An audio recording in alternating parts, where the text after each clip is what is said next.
ఓం మహాగణాధిపతయే నమ. ఓం గురుభ్యో నమ. ఓం శ్రీమాత్రే నమ.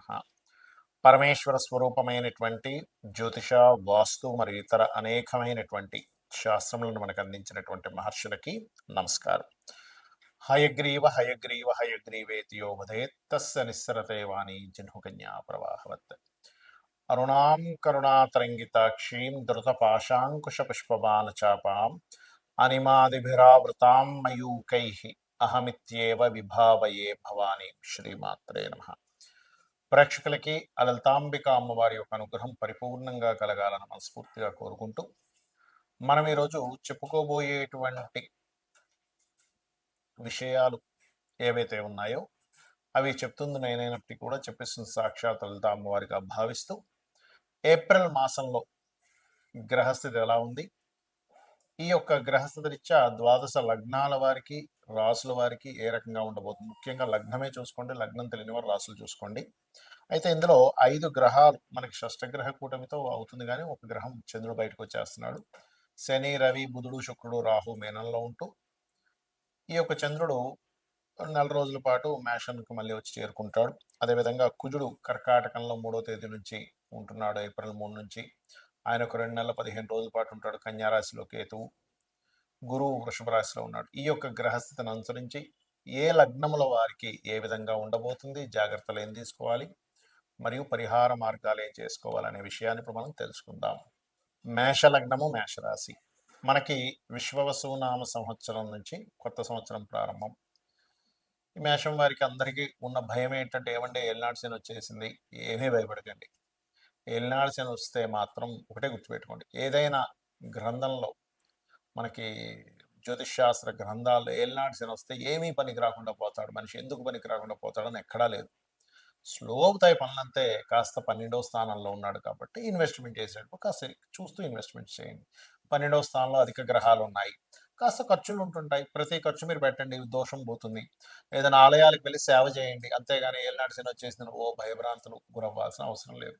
చక్కగా నూనె దానంగా ఇవ్వడం, నువ్వులు దానంగా ఇవ్వడం, ఏదైనా శివాలయంలో నూనెని చక్కగా శివారాధనకి, శివుడికి దీపారాధన కోసం ఇవ్వండి. ఆటోమేటిక్గా ఆ పరమేశ్వరుడు చూసుకుంటాడు. లేదా విష్ణు ఆలయానికి ఇవ్వండి, తప్పేం లేదు. అమ్మవారి ఆలయంలో ఇవ్వండి, పోనీ మీకు అమ్మవారి ఇష్టమైతే ఎవరికైనా ఇవ్వండి. అలాగే మరొక విషయం ఏంటంటే, ఇక్కడ మీకు ధనస్థానంలో గురువు ఉన్నందుకు ఫైనాన్షియల్ గ్రోత్ బాగానే ఉంటుంది.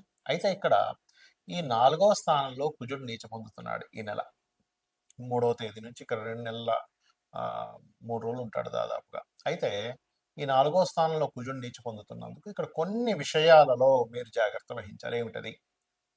ముఖ్యంగా ఈ ఎడ్యుకేషన్ సంబంధించి పక్కకు పెడితే, తల్లిగారి ఆరోగ్య విషయంలోని, అలాగే మీరు వాహనాల మీద వెళ్ళేటప్పుడు ఫాస్ట్గా వెళ్లకుండా ఉండడం. అలాగే మరొక విషయం ఏంటంటే, మీరు ఎక్కువగా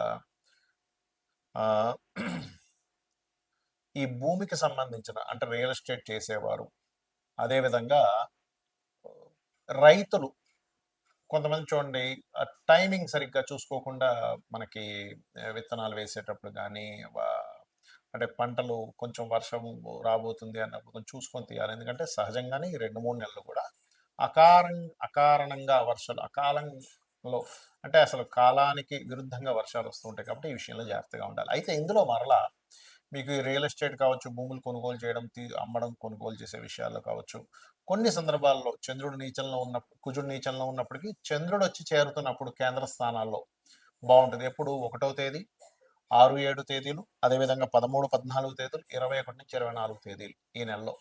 ఆ టైంలో కుజుడు మంచి ఫలితాలు కూడా ఇస్తాడు నీచభంగ రాజయోగం వల్ల. అలాగే వివాహ ప్రయత్నాలు కొంతవరకు సమకూరుతాయి, అందులో ఎటువంటి సందేహం లేదు. విదేశాలకు వెళ్ళాలనే ప్రయత్నం కూడా సమకూరుతుంది. ఉద్యోగాల కోసం మీరు ఇతర ప్రాంతాలకు వెళ్ళి ప్రయత్నం చేసినట్లయితే మీ యొక్క ఉద్యోగ ప్రయత్నాలు సఫలీకృతం అవుతాయి. అంటే వేరే దేశానికి, వేరే రాష్ట్రానికి, ఆ రకంగా. ఇక మీరు చేయవలసినటువంటి దేవతారాధన దుర్గాదేవిని మరియు సూర్య భగవాను ఎక్కువ ఆరాధించండి. ఎందుకంటే మీకు సహజంగా ఈ నెల ఏప్రిల్ 14వ తేదీ నుంచి రవి రాశిలోకి వస్తున్నప్పుడు ఏమవుతుందంటే, అక్కడి నుంచి ఉపాసనా స్థానం బలపడుతుంది. అంటే మీరు ఏదైనా ఒక ఉపాసన తీసుకొని చేశారనుకో, చాలా బాగా పనిచేస్తుంది అనమాట. ఇవి చేయండి, అన్ని విధాలా బాగుంటుంది మీకు. శ్రీ విశ్వవసు నామ సంవత్సరంలో మరి జాతకం లేదండి, మేమేం చేయాలి అని అనుకునేటువంటి వారికి ఒకటే, రోజు నిత్యము ఉదయం సాయంత్రం దీపారాధన, మీకు దగ్గరలో ఉండేటువంటి ఆలయానికి వెళ్ళడం, గోశాలకు వెళ్ళడం చేయండి.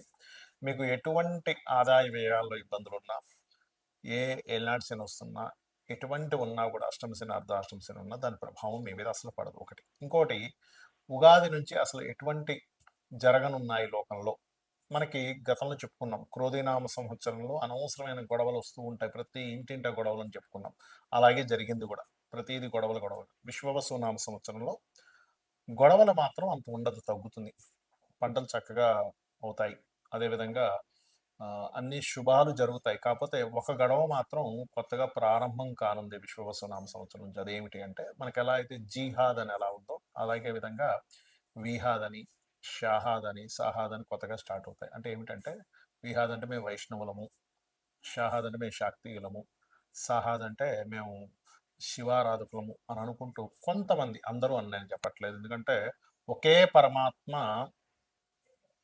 రకరకాల రూపాల్లో ఉంది అనేటువంటి పరిపూర్ణ జ్ఞానం ఉన్న వాళ్ళు మరొక పద్ధతిని పాటించే వాళ్ళు, శైవారాధకుల్ని కావచ్చు, విష్ణు ఆరాధకుల్ని కావచ్చు, శక్తి ఆరాధకుల్ని కావచ్చు, గానాపత్యుల్ని కావచ్చు, వాళ్ళని గౌరవిస్తారు, వీళ్ళది వీళ్ళు చేసుకుంటూ ఉంటారు, వాళ్ళని కించపరచరు. కానీ ఈ శని భగవానుడు ఎప్పుడైతే మీనరాశిలో సంచరిస్తుంటాడో, మీనంలోకి రాకముందే దీని ప్రభావం స్టార్ట్ అయిపోద్ది, ఒక 2 నెలల ముందు నుంచే, ఏప్రిల్కి, ఒక ఫిబ్రవరి మార్చి నుంచి స్టార్ట్ అవుద్ది. అయితే ఈ 2.5 సంవత్సరాలు ఇది కొంచెం ప్రభావం పెరుగుతుంది లోకంలో.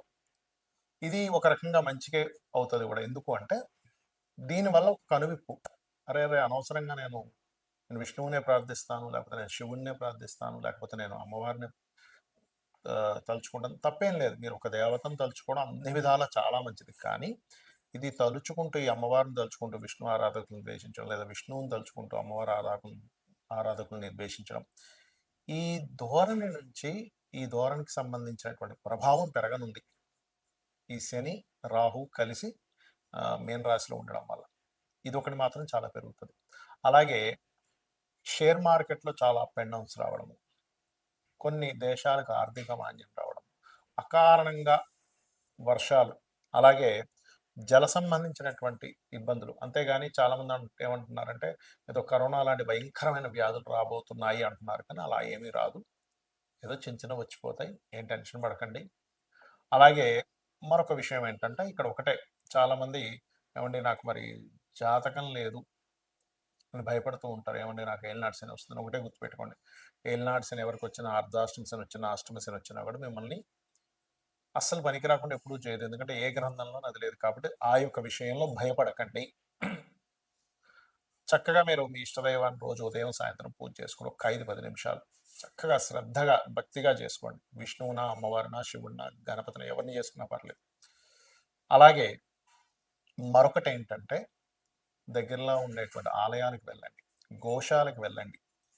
వీటన్నిటితో పాటు పితృదేవత ఆరాధన, పితృదేవతలకు అమావాస్య నాడే స్వయం పాకం ఇవ్వడం, లేనట్లయితే చలివేంద్రాలు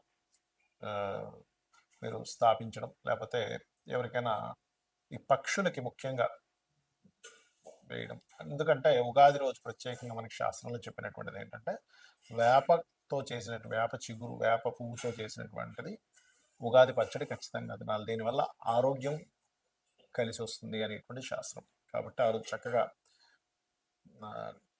మనకి నలుగు పెట్టుకొని, నూనె రాసుకొని, నువ్వుల నూనె రాసుకొని నలుగు పెట్టుకొని స్నానం చేసి, ఉదయమే ఇంట్లో దీపారాధన, దేవారాధన చేసుకుని ఆలయానికి వెళ్ళొచ్చి, చక్కగా మీరు ఆ రోజు నుంచి కొన్ని నియమ నిబంధనలు, నేను ఈ రోజు నుంచి ఈ అలవాట్ల నుంచి దూరంగా ఉంటాను, ఖచ్చితంగా నేను దూరంగా ఉంటానని చెప్పి అనుకుంటే ఏమవుతుందంటే, అక్కడి నుంచి మీ జీవితం అనేటువంటిది మారుతుంది. అమ్మవారి యొక్క అనుగ్రహం పరిపూర్ణంగా మీ అందరికీ కలగాలని మరోసారి మనస్ఫూర్తిగా కోరుకుంటూ, శ్రీమాత్రే నమః.